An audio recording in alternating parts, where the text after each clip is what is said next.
మానవ జీవితమే ఒక మహాభారతం, అది మంచి చెడుల రెంటి నడుమ నిత్య ఘర్షణం. మాతృదేవోభవ.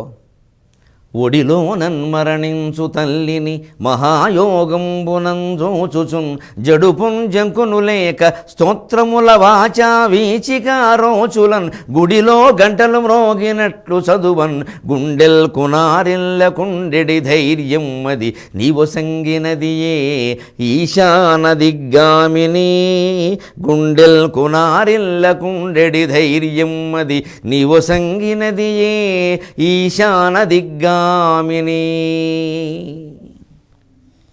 ధర్మాన్ని రక్షించడం కోసం ఒక్కోసారి అధర్మ మార్గాన్ని అవలంబించక తప్పదనే విషయాన్ని మనకు అవగాహన కావిస్తూ ఉన్న మహాభారత కథాశ్రవణం కోసం ఎదురు చూస్తూ ఉన్న భక్తి టీవీ ప్రేక్షక మహాశయులందరికీ కవి బ్రహ్మ ఉభయ కవి మిత్రుడు తిక్కన సోమయాజ రచించిన ఆంధ్ర మహాభారతం ద్రోణ పర్వానికి సాగుతున్న సామాజిక వ్యాఖ్యలో 1230వ భాగానికి ద్రోణవధ ఘట్టానికి స్వాగతం పలుకుతున్నాం.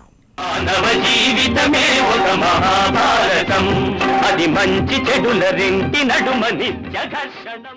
అశ్వత్థామ చనిపోయాడు అన్నమాట ధర్మరాజు నోట వినగానే ఆయన ఎప్పుడూ జీవితంలో అబద్ధమాడడు అని నమ్మినటువంటి ఆచార్యుని గుండె బద్దలైపోయింది. ఇక శరీరం బద్దలు కావడం పెద్ద విషయం కాదు. భూమికి 4 అంగుళాల ఎత్తున నల్లెడు పొడవన లేచి తిరుగుతున్న రథం ఒక్కసారి నేలబారైపోయింది. ఇక్కడ కొంతమంది వ్యాఖ్యాతలకు ఒక అనుమానం వచ్చింది. మహానుభావులు రాజన్న శాస్త్రి గారు తీతీదేవారి పుస్తకాల్లో మంచి వ్యాఖ్యానం చేశారు. ఆయన ఆ సందేహం తొలగించారు. ఈ 4 అంగుళాల ఎత్తున్న రథం నేలబారైంది అనేది ధర్మరాజు రథమా ఆ ఆచార్యుని రథమా? ఎందుకంటే సంస్కృతంలో ఉన్న మూల భారత శ్లోకాల్లో ఏదో తత్ అని వాడారు. ఆ తత్ అంటే అతనా ఇతనా అని కొంచెం అనుమానం వచ్చేలా ఉంది. కొద్దిగా కొంచెం కాస్త జాగ్రత్త చదివితే అర్థమైపోతుంది, పెద్ద విషయం కాదు. ఎప్పుడు ఆ ముఖార్థం పట్టుకుని బాధపడకూడదు. ఆ పైనుంచి శ్లోకాలు చదువుకుంటూ వరుసగా వస్తే మనకు ఆ భావం తోస్తూనే ఉంటుంది, సందర్భం ఉంటుంది కదా.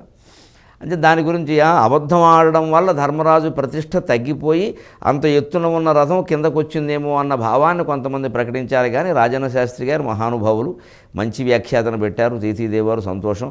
వారు మూల భారత శ్లోకాలు ఉదహరించి ఇతర ప్రమాణాలు ఉదహరించి స్పష్టంగా ఇక్కడ ధర్మరాజు యొక్క రథంగా ద్రోణాచార్యుని యొక్క రథమే ఆయన మనస్సు కునారిలిందని చెప్పడం కోసం కవి చెప్పిన విషయం అది. ఇప్పుడు ఆ అంగుళాలు లెక్క పెడుతూ కూర్చోకూడదు కదా. అందుకనే అలాగ నేలబారైంది. అప్పుడు ఒక్కసారిగా చూడండి, యం యం వాపి స్మరన్ భావం త్యజత్యంతే కళేబరం తం తమేవైతి కౌంతేయ సదా తద్భావభావితక. మనిషి అంత్యకాలం సమీపించినప్పుడు ఏ భావాలు మనస్సులో పెట్టుకుని ఉంటాడో, ఎవరిని స్మరిస్తూ ఉంటాడో, దేని గురించి ఆలోచిస్తూ ఉంటాడో దానికి అనుగుణమైన జన్మ వెంటనే ఎత్తుతాడు. వెంటనే ఆ తర్వాత జన్మను నిర్ధారించేది అది. వెంటనే ఎత్తిన తర్వాత ఆ శరీరంతో అనుభవించవలసిన కర్మలో అనుభవిస్తాడు. సంచిత కర్మ అంటారు. మరి పూర్వజన్మలో చేసినవన్నీ ఆ జన్మలో అనుభవించే పరిస్థితి ఉండదు. ఇప్పుడు ఏదో మహారాజభోగం అనుభవించాల్సి ఉందనుకోండి, చనిపోయేటప్పుడు నేను రాజు నవ్వాలి, నేను రాజు నవ్వాలి, నేను మహారాజు నవ్వాలి, నేను ముఖ్యమంత్రి నవ్వాలి, నేను ముఖ్యమంత్రి నవ్వాలి, అవ్వకుండానే పోతున్నా అనుకుని ఆ మనిషి పోతే విచిత్రమైన మీకు ముఖ్యమంత్రి అవుతాడు. వెంటనే ఆయనకి ముఖ్యమంత్రి అయ్యే జన్మ రావాలి అంటే మనిషిగా పుట్టారుగా, కుక్కగా పుడితే అలాగా. కుక్క ముఖ్యమంత్రి కాదుగా, ఇంకా అంత దుర్దశ రాలేదుగా. అందుకని ఖచ్చితంగా మనిషిగా పుడతాడు. అందులో ఆయన ముఖ్యమంత్రి అయ్యే అవకాశాలు ఎక్కడ ఉన్నాయో ఆ రాష్ట్రంలో, ఏ పార్టీలో ఉన్నాయో ఆ పార్టీ అలా పుడతాడు. కానీ ఈ ముఖ్యమంత్రి సంకల్పం కాకుండా ఇతరత్ర ఆయనకి జన్మలో ఉన్నవి చాలా సంకల్పాలు, చేసిన పాపాలు పుణ్యాలు అనుభవించవలసి ఉంటాయి. అవన్నీ ఈ శరీరంతో ఆయన అనుభవించలేకపోవచ్చు. అంచేత మళ్ళీ తర్వాత కుక్క జన్మ రావచ్చు, మళ్ళీ తర్వాత గాడిద జన్మ రావచ్చు, మళ్ళీ తర్వాత మహారాజు జన్మ రావచ్చు, మళ్ళీ తర్వాత మహారాణి జన్మ రావచ్చు, ఏదైనా రావచ్చు.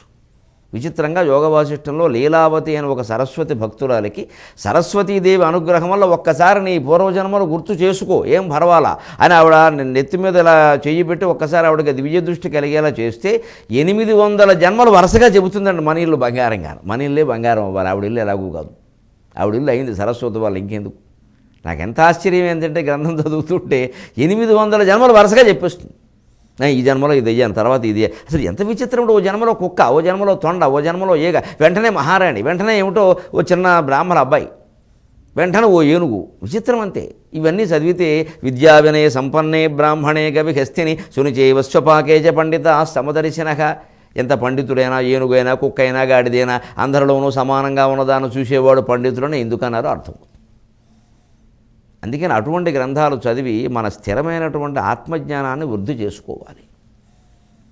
ఊరికే పురాణ కథలను పట్టుకుని వేలాడి సందేహాలు పట్టుకుని ఇది ఎలాగా అది ఎలాగా వారు ఎలా ఎందుకు చేశారు వీరు ఎలా దాగి ఎవరు మాత్రం జవాబు ఏం చెబుతారు. ఇక ఇప్పుడు ఈ కథలో చూడండి ఎన్ని అవకతవకలు ఉన్నాయో. ద్రోణాచార్యుడికి ఇప్పుడు ఏ దృష్టి ఉండాలండి? చనిపోదామనిపించింది, అస్త్ర సన్యాసం చేద్దామనిపించింది. ఆ సమయంలో కూడా అస్త్ర సన్యాసం చేయడానికి నిర్ణయించుకుని కూడా ఈ ధనుస్సులా పట్టుకుని కూడా ఆయన దృష్టద్యుమ్నుని చూచుచున్, ఏమి గ్రహస్థితిరా నిజంగాను. ఈ స్థితిలో కూడా ఆయనకి హరినామస్మరణ మీద దృష్టి పడలేదు. దృష్టద్యుమ్నుని చూచుచున్ రణసముద్రేకంబు బాగాబలావష్టంభంబును శౌర్య నిర్వహణ గర్వస్ఫూర్తియున్ తొంటి ఉత్కృష్టత్వంబును తక్కి సృక్కి వగ బుద్ధిన్ పీకువీగాడగా చేష్టాహీనత పొంది అగ్గురుడు సంక్షిప్తాంగుడైయున్నెడన్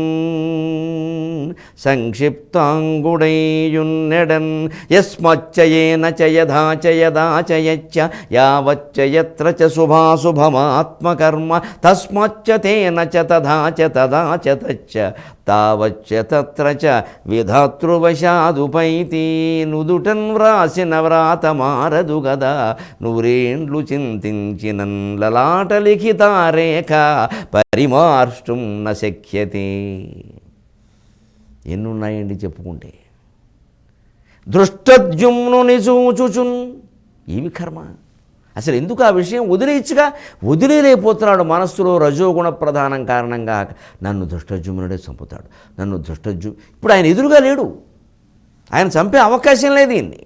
కానీ ఆ జీవుడు సంకల్పం చూడండి, దృష్టద్యుమ్నుడే చంపుతాడు, నాకు వాడి చేతుల్లో రాసిపెట్టు, వాడే వస్తాడు, ఇప్పుడు వేసేస్తాడు, అయిపోయినట్టే అనుకుంటున్నట్టు. మానవ జీవితమే ఒక మహాభారతం, అది మంచి చెడుల రెంటి నడుమ నిత్య